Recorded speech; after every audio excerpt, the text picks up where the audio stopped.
What's up, riders? Old Man Ronin here. Welcome back to the channel. Well, we got something a little different in store for you today, which pretty much everything I do is different, sort of-ish. We're going to do a long-term 1,000-mile plus, which I have well over 1,000 miles, actually over 2,500 now on this, but I'm going to call it a 1,000-mile review because that's what I promised to do. And it's a 1,000-mile review plus of the ZOX Vertex Helmet. Stay tuned.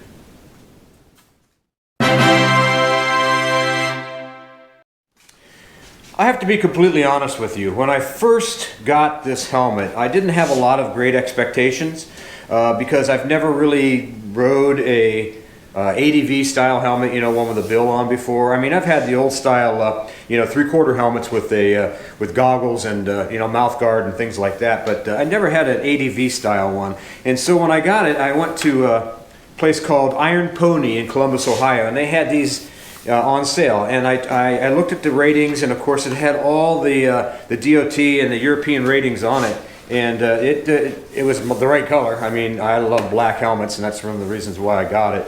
I got it in this flat black color, which kind of matches the Royal Enfield, and I got it specifically to ride only with the Royal Enfield.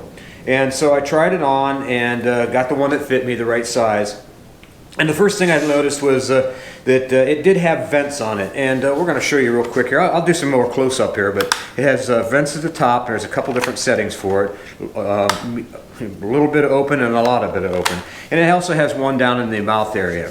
Now I've got this one set up for both my Cardo and, of course, filming purposes with the Ulanzi cage here, and of course it glued to the front of the helmet. It does affect the air coming in, but not that much. But like I said, the reason I got it, it was cheap. Retail on these, I look on their website and they still make this helmet. It wasn't a closeout. And it was like $175, $180. And they had them on sale for like 59 bucks at Iron Pony. And I thought, you know, if I don't like it, it's not a big deal. There's not a lot of money out there.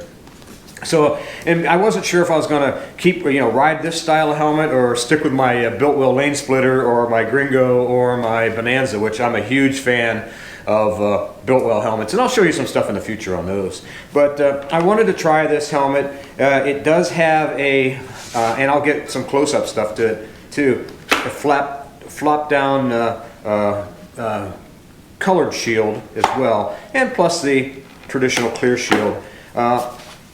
I really do love the way this thing fits. And let's get some close-up here. Put a little music to it.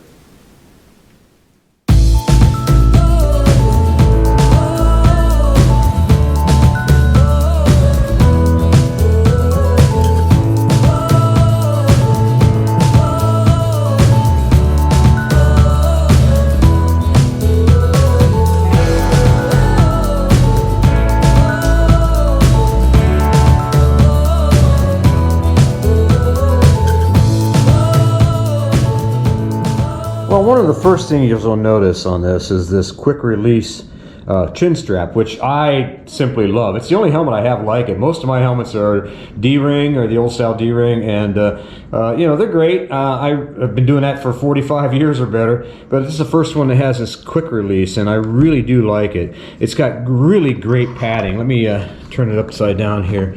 The padding on it is, without a doubt, superior to pretty much anything I've ever had before. It does fit really well. It makes me think like I'm in a helmet that's a lot more money. I really do enjoy the comfort. The chin guard, I shouldn't say guard, the wind stopper here, I kind of wish it was a solid piece. You do get a little bit of wind with it. One of the biggest problems that you guys will notice, if you've been watching the channel a while, is the fact that I fogged up a lot, and I'll put a little another screen here of that fog that I was having trouble with. But I did solve that, and let me show you what I did to that. You'll see in the screen here this little line that's going around, and that is the hand state, not sure how you pronounce it. I know it's a Chinese company, but man, it took the fog right out. And you'll see this little clip I'm going to put here, me heavy breathing, and how it didn't fog. And it basically works like a pin lock is what I'm guessing. And even though I've never had a pin lock, totally took care of any of the fogging problems. And I think that's the fact is I had all the vents closed in this cold weather. I've never had a problem with it during the summer, the spring, summer, or fall. I've never had a problem with the helmet. But with the winter time and these sub-freezing temperatures, yeah, I had some fogging issues, but I do not anymore. And to be honest with you, I think pretty much all helmets are like that. Well, except for the Biltwell lane splitter. That thing has a fog-resistant filter, what do you call it, visor built in. I mean, I never have any trouble with that one either. So I would put this on the same level right now as far as fog as the Biltwell, and it's really, really took care of a lot of those issues. Let's move on a little bit. I briefly touched on this colored shield that's part of the helmet as well too, that folds down. To be honest with you, I never use it. It's great to have, I guess. I personally would rather wear sunglasses if I need that, but as far as, let's say I forget mine, or if it's cloudy, and I don't have any with me, and all of a sudden the sun comes out, because you know it's Ohio, then it would be a good use. In fact, there's a few bug splats on there that I didn't even realize it was on there. Yeah, sorry about that, folks. But something I probably should have cleaned off, because I just don't really use it that often, maybe once or twice. But as far as having the feature there, man, I do like it. It's something I don't use, but I mean, it's kind of like having jumper cables in your car. You hope you never have to use them, but you got them if you need them. So I guess that's the best way to say it. But let's look at the back of the helmet. Well, you can see on the back, it's got this little wind deflector that keeps the air going down your neck, which is kind of a cool little idea. And of course, all the DOT and the other certifications prove that it's up to par, I guess is what you want to say. Is it the best helmet in the world? I guarantee you it's not. I mean, I suppose you can spend thousands and thousands of dollars on helmets if you want to. Again, can you put a price on a helmet that's going to protect you? I don't really know. That's a good answer, because I found some really great helmets that were really inexpensive. And so as long as it's got the DOT rating and the European rating there, I think you'd be okay. I can't guarantee that, obviously, but for me, I've never had an issue. Of course, I've not really gone down with it either, but I've never gone down with my Biltwells either. So I mean, I really don't have that kind of experience, and nor would I suggest that they're going to be safe for everybody. Obviously, you got to know how to ride, and you've got to be very vigilant. But as far as the way that the helmet fits and the ratings that they give it, it's a pretty class helmet for very little bit of dollars. But when it comes down to it, how does the helmet feel? With me not having any hair on my bald ass head, you know, I take a smaller helmet than I used to. But the reality of it is, it's really comfortable. I've ridden lots of miles in different weather, whether it's cold or hot. With the hot weather, it does ventilate adequately. I mean, there's obviously, you can raise the windscreen up and put sunglasses on, and that's usually the way that I do it in the warmer weather. In the cooler weather, the ventilation necessarily isn't as important. But for what we've got right now, it's a very comfortable helmet. And with me shutting these vents in the wintertime, man, I'm telling you, it's really nice. I would say it's one of the warmest helmets. It's actually warmer than the Biltwell, and it's particularly the lane splitter, because the lane splitter has vents on it, but you can't close them. So what I have to do is take painter's tape and stick them on the inside to keep the wind off. But the reality of it is, the thing is a very warm helmet. Like I said, I do wish that wish they sold an option of a solid piece down here for the chin deflector, and if they did that, I think the helmet would be perfect in the wintertime too, and maybe even in the summertime in the rain. Now, I have ridden it in the rain, and I get very little, if no leakage whatsoever, which surprised me. I was thinking this is going to be the helmet's going to leak. I have another helmet that I don't even wear anymore. It's another inexpensive brand, and I can't even remember the name of it, but it's terrible. I mean, a little bit of rain happens and it just, your face is wet. And so that one I don't ride anymore. The Biltwell I have no issue with, and this one as well too. No issue whatsoever with rain. And like I said, the little switch we got here on the side to shut the colored screen down works really well. Although I don't have a lot of experience with it. And of course, if you put your main visor down, let me see if I can find it. Where is it? There.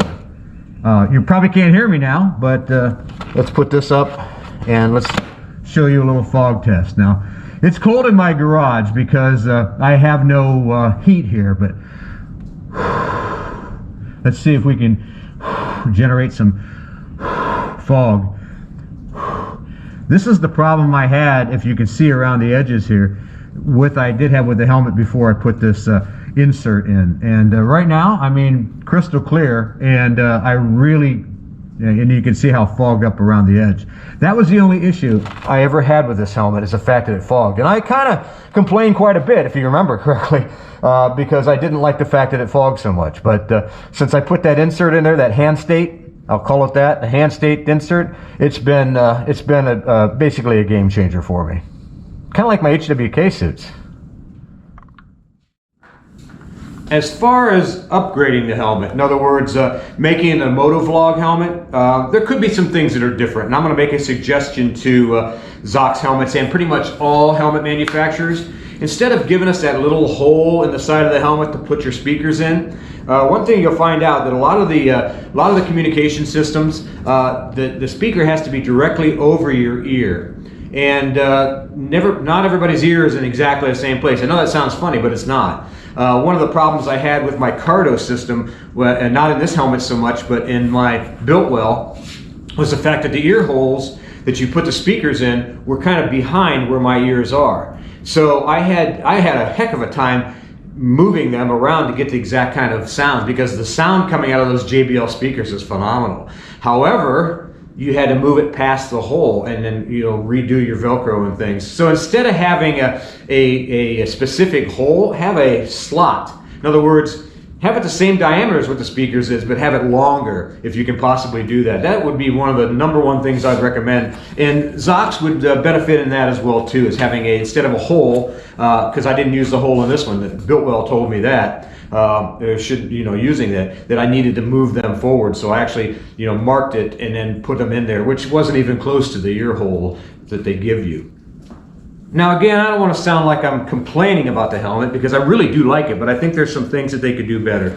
And that is maybe offer these inserts along with your helmet, or have a fog resistant shield to begin with. I know the price would probably have to go up. So, it depends on what market they're chasing. I know it's not a Bell, I know it's not a area, but I would suggest that to make it better for the ADV rider is maybe have that as an option, because the ADV guys are going to want something that's they ride in different weather than, let's say, the Harley guys do, for the most part. I mean, I've always ridden in the snow and with my Harleys. In fact, the Toad Glide is a perfect example of the bike that I used to ride in the snow. I rode it year round. Not my Garage Queens, I'm not doing that with that, but for the Toad Glide, that's the reason why that bike is here. But all in all, my first impressions when I got this helmet was very, very good. Is it my favorite helmet? Not by a long shot, and I have like 5 or 6 of them.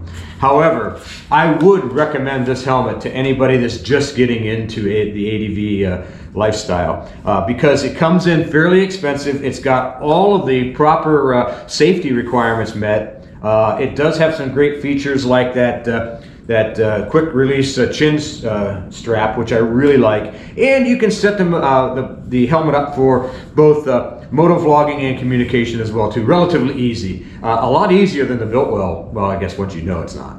But I would give this definitely a thumbs up and a recommendation, in particular for new ADV riders. So if you're on a budget like I am, I'm always on a budget.